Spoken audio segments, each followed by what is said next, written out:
Psalm 23. The Lord is my shepherd, I lack nothing. He makes me lie down in green pastures. He leads me beside quiet waters.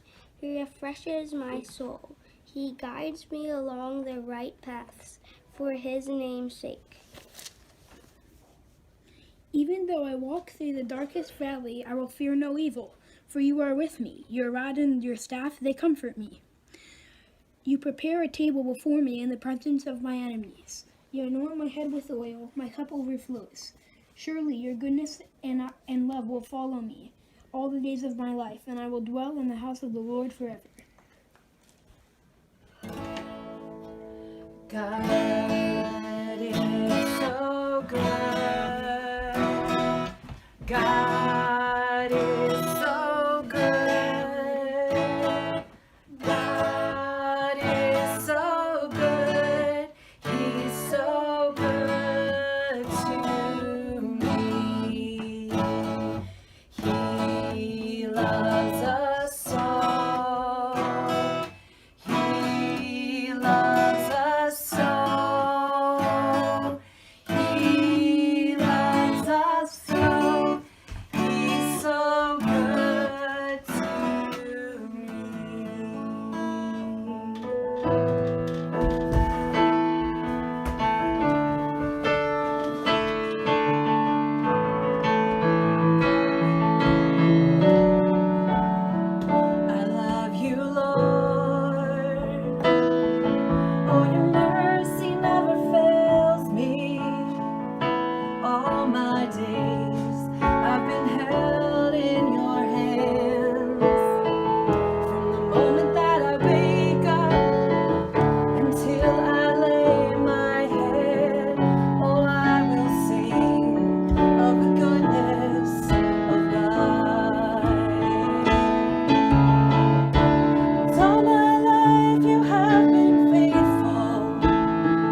Well, thanks, Elizabeth and Simeon, Coleman and Brody. Thanks for sharing that. That was really good. And it's really good, isn't it? Just to remember the goodness of God. And in all these times, these hard times that are happening, things we hear, every day, different parts of the news, and then just at home, everybody's sometimes struggling with just so much time at home and wondering what to do and how to go about it. And so to remember the goodness of God is certainly worthwhile. And so thanks for that. You reminded us, especially in reading Psalm 23 there, boys, what a great thing it is to have the Lord as our shepherd. That's how he starts out, isn't it? The Lord is our shepherd. We learned it this way: we shall not want. There's nothing else. Someone has said this a long time ago that you could read it this way: the Lord is my shepherd. I don't need anything else.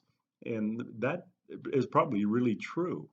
And when you read through the psalm, just to remember all that he does there, he mentions some things for us there, especially as the good shepherd, as the shepherd who cares for his sheep. That's us. He does that, and uh, so it's a good thing to remember in all of those things that what he's done. He talks about providing for us, and I don't think that that means that we have absolutely everything in that we want, but he does give us and does provide for us in ways that I think are supernatural. And even now, things that he provides, I think as we start thinking about it, well, we realize that, don't we?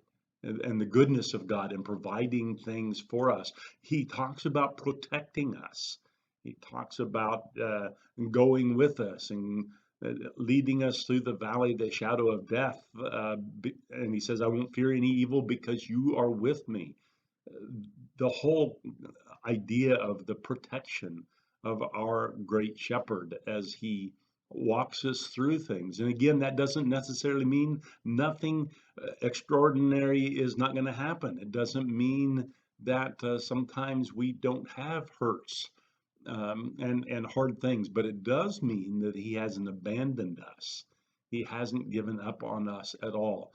So just to remember that, I mean, what a great encouragement in the goodness of God that he provides for us. He protects us. And certainly it is true. He doesn't abandon us. He doesn't uh, give up on us at all. He doesn't leave us to our own devices. And I'm reminded, certainly at this time, that we can certainly rejoice in who he is and to keep eternity in view, that what God is doing is much bigger than even what's going on right now. And so we remember that.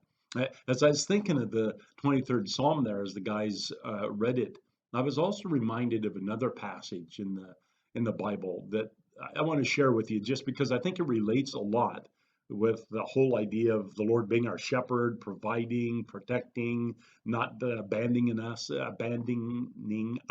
any way. It's in the book of Philippians. And in the book of Philippians, in chapter 4, Paul says this. So let me read it. Chapter 4, it's verses 4 to 7. And you probably know it, but I'm going to read it. He says this: Rejoice in the Lord always. I will say it again, rejoice. Let your gentleness be evident to all. The Lord is near. Do not be anxious about anything, but in everything, by prayer and petition, let with thanksgiving present your requests to God. And the peace of God, which transcends all understanding, will guard your hearts and your minds in Christ Jesus. And as Paul writes there, he reminds us of some things as he's closing up, and all that he wants the people there in Philippi to know. And there are several things there. He says to rejoice, uh, to continue to rejoice. That's one of the key phrases he's using there. He wants us to rejoice, and even though things are hard, with the coronavirus and all that's going on, it's not always easy to rejoice in hard things, but at least rejoicing in this, that again, remembering the Lord is our shepherd. We don't have to need anything else. We don't need anything else. Rejoicing in who He is. He says, "Let your gentleness be known to all." He says, "Don't be anxious then. Don't be tied up in knots.